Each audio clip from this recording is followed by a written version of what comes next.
Hello friends, आज के इस वीडियो में हम बात करने वाले हैं 2011 ES4 नामक एस्टेरॉयड के बारे में, जो पिछले महीने 1 सितंबर को हमारी धरती के बेहद करीब आने वाला है। दोस्तों, 1 सितंबर को यह एस्टेरॉयड इतना करीब से गुजरने वाला है कि नासा ने इसे NEO की लिस्ट में शामिल किया है, यानी कि नियर अर्थ ऑब्जेक्ट। और इसी वजह से इस एस्टेरॉयड के बारे में फुल डिटेल से जानना आपके लिए बहुत जरूरी है, इसलिए वीडियो को एंड तक जरूर देखें। दोस्तों, 2011 ES4 नामक यह एस्टेरॉयड हमारे चांद की दूरी से भी करीब से गुजरने वाला है। तो क्या यह एस्टेरॉयड हमारी धरती के लिए खतरा बन सकता है?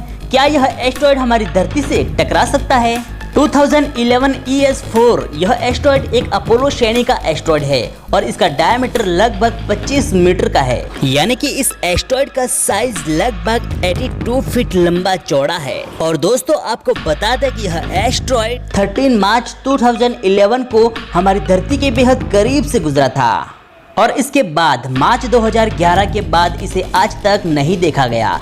लेकिन आने वाले अगले महीने की 1 तारीख को यानी 1 सितंबर को यह हमारी धरती के दोबारा से करीब से गुजरने वाला है। 2011 ES4 नामक इस एस्टेरॉयड के बारे में नासा ने कहा है कि यह 1 सितंबर को हमारी धरती से लगभग चांद की दूरी से भी करीब से गुजरेगा। और दोस्तों, आपको बता दें, नासा के centre of near earth object की लिस्ट में इसे सबसे करीब से गुजरने वाले एस्टेरॉयड में शामिल किया गया है। यह एस्टेरॉयड सुबह के समय 1 सितंबर को हमारी धरती के 10:49 पर बिल्कुल करीब होगा, यानी कि सुबह 10:49 पर यह हमारी धरती के बेहद करीब से गुजरेगा। और दोस्तों, आपको बता दें कि यह एस्टेरॉयड हमारी धरती से लगभग 0.00004.5 एस्ट्रोनॉमिकल यूनिट दूरी से गुजरेगा।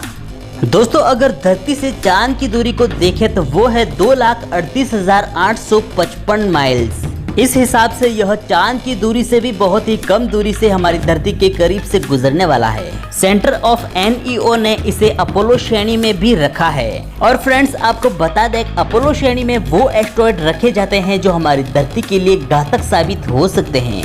ये एस्टेरॉयड अगर अपनी दिशा में जरा सा भी परिवर्तन करते हैं तो हमारी धरती के लिए खतरनाक साबित हो सकते हैं। ऐसे एस्टेरॉयड का ऑर्बिट पीरियड सूरज और धरती के आसपास ही होता है, जो लगातार कुछ सालों के अंतराल में यह धरती के करीब से गुजरते रहते हैं। नासा ने इस एस्टेरॉयड को PHA की कैटेगरी में शामिल नहीं किया है क्योंकि इसका डायमीटर ज्यादा बड़ा नहीं है। क्योंकि नासा के अनुसार यह एस्टेरॉयड अगर हमारी धरती के ग्रेविटी फील्ड में फंस भी जाता है तो हमारी धरती के गुरुत्वाकर्षण बल के कारण यह हमारी धरती की तरफ बढ़ते समय हमारे वायुमंडल के घर्षण से हवा में ही जलकर नष्ट हो जाएगा, क्योंकि इसका डायमीटर सिर्फ 25 मीटर का है। क्योंकि नासा के अनुसार 25 मीटर डायमीटर वाले एस्टेरॉयड हमारी धरती तक नहीं पहुंच पाते हैं, वे वायुमंडल में ही जलकर नष्ट हो जाते हैं। भले ही यह एस्टेरॉयड हमारी धरती के बेहद करीब से गुजरने वाला है, लेकिन इसका डायमीटर कम होने की वजह से नासा इसे इतना सीरियस नहीं ले रहा है। चलिए दोस्तों, हम आपको अब एक ग्राफ दिखाते हैं जिसमें आप देख पाओगे कि 1 सितंबर को 2011 ES4 नामक यह एस्टेरॉयड हमारी धरती को कैसे क्रॉस करेगा। 1 सितंबर को 10:49 पर सुबह यह हमारी धरती के जब क्रॉस करेगा तो हमारी धरती और इस एस्टेरॉयड के बीच की दूरी कितनी कम रह जाएगी। दोस्तों, इस सोलर सिस्टम के मैप में आप देखिए, ये ब्लू कलर की लाइन में हमारा अर्थ है और ये सफ़ेद कलर की लाइन में जो आप देख पा रहे हैं ये एस्टेरॉयड है। और इसमें आप देख पा रहे हो कि 1 सितंबर को कैसे ये दोनों अपने ऑर्बिट पीरियड को क्रॉस करेंगे। दोस्तों, जैसे जैसे हमारा अर्थ और ये 2011 ES4 नामक एस्टेरॉयड जैसे जैसे आगे बढ़ रहे हैं, वैसे वैसे हमारी धरती और इसके बीच की दूरी भी कम होती जा रही है। और फाइनली ये वो पॉइंट है जहां हमारा अर्थ और यह एस्टेरॉयड बिल्कुल कम दूरी से गुजरने वाले हैं। दोस्तों, इस पॉइंट को आप ध्यान से देखिए, इसमें ये सफेद छोटा कलर का जो गोल चक्र आपको दिख रहा है वो हमारे चांद का ऑर्बिट पीरियड है, जो हमारा धरती के चारों तरफ घूमता रहता है। और दोस्तों, अगर आप ध्यान से देखोगे तो आपको दिखेगा कि यह एस्टेरॉयड हमारे चांद की दूरी से भी बहुत ही कम दूरी से हमारी धरती के करीब से गुजरता है। और इसी वजह से इसके हमारे धरती के ग्रेविटी फील्ड में फंसने के चांसेस बहुत ही बढ़ जाते हैं। और अगर ऐसा हुआ तो यह हमारी धरती के वायुमंडल में जरूर प्रवेश कर जाएगा। लेकिन इसे लेकर नासा का कहना है कि इसका डायमीटर सिर्फ 25 मीटर का है। और इसी वजह से 2011 ES4 नामक यह एस्टेरॉयड हमारी धरती के वायुमंडल में प्रवेश कर भी जाता है तो वायुमंडल में जलकर नष्ट हो जाएगा, क्योंकि नासा के अनुसार 25 मीटर से छोटा एस्टेरॉयड हमारे वायुमंडल में प्रवेश कर जाता है तो हमारी धरती तक नहीं पहुंच पाता। लेकिन अगर किसी एस्टेरॉयड का व्यास 25 मीटर डायमीटर से अधिक है तो वो जरूर हमारी धरती के लिए खतरा साबित हो सकता है, क्योंकि इस ब्रह्मांड में एक एप्पल के आकार से लेकर कई किलोमीटर बड़े लंबे चौड़े एस्टेरॉयड मौजूद है जो समय समय पर हमारी धरती के करीब से गुजरते रहते हैं। ऐसे में अगर कोई बड़ा एस्टेरॉयड हमारी धरती के करीब से गुजरने वाला होता है तो उसे लेकर नासा पहले ही चेतावनी जारी कर देती है। लेकिन साइंटिस्ट छोटे एस्टेरॉयड को ज्यादा सीरियस नहीं लेते हैं, क्योंकि उनका मानना है कि छोटे एस्टेरॉयड हमारी धरती को ज्यादा नुकसान नहीं पहुंचा सकते। 2011 ES4 नामक इस एस्टेरॉयड का ऑर्बिट पीरियड 402 दिन का है, यानी कि 402 दिन बाद यह दोबारा से हमारी धरती के करीब से गुजरेगा।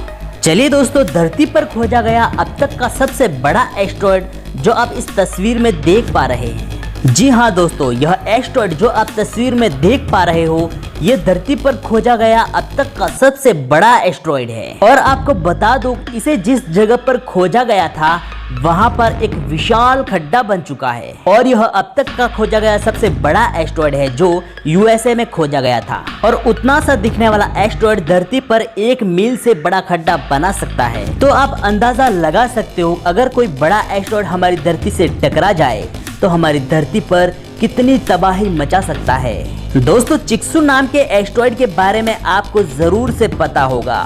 दोस्तों, चिक्सू नाम का एस्टेरॉयड आज से 6 करोड़ साल पहले हमारी धरती पर गिरा था और तब हमारी धरती पर डायनासोर का राज हुआ करता था। लेकिन उस एस्टेरॉयड ने पलक झपकते ही इस धरती पर से जीवन पूरी तरह से खत्म कर दिया था। 11 किलोमीटर व्यास वाला वह एस्टेरॉयड वर्तमान में मौजूद मैक्सिको की खाड़ी में गिरा था और उस एस्टेरॉयड ने धरती पर से डायनासोर प्रजाति को पूरी तरह से खत्म कर दिया था। तो दोस्तों, 2011 ES4 नामक इस एस्टेरॉयड को लेकर आपके मन में कोई सवाल हो तो हमें कमेंट बॉक्स में जरूर बताएं। और दोस्तों, आने वाले समय में हमारी धरती से टकराने वाले एस्टेरॉयड बेन्नू पर हमने एक वीडियो बनाया है जिसका लिंक आपको ऊपर आई बटन या फिर डिस्क्रिप्शन में मिल जाएगा। और हमने एक नई वेबसाइट बनाई है जिसका नाम है spacenewshindy.com। डिस्क्रिप्शन में दिए गए लिंक से आप जरूर विजिट करें। दोस्तों, अमेज़न से कुछ प्रोडक्ट आप सस्ते में खरीद सकते हो जिसका लिंक हमने डिस्क्रिप्शन में दिया है, जिसे आप जरूर विजिट करें। तो दोस्तों, मिलते हैं एक नए वीडियो में, तब तक के लिए जय हिंद।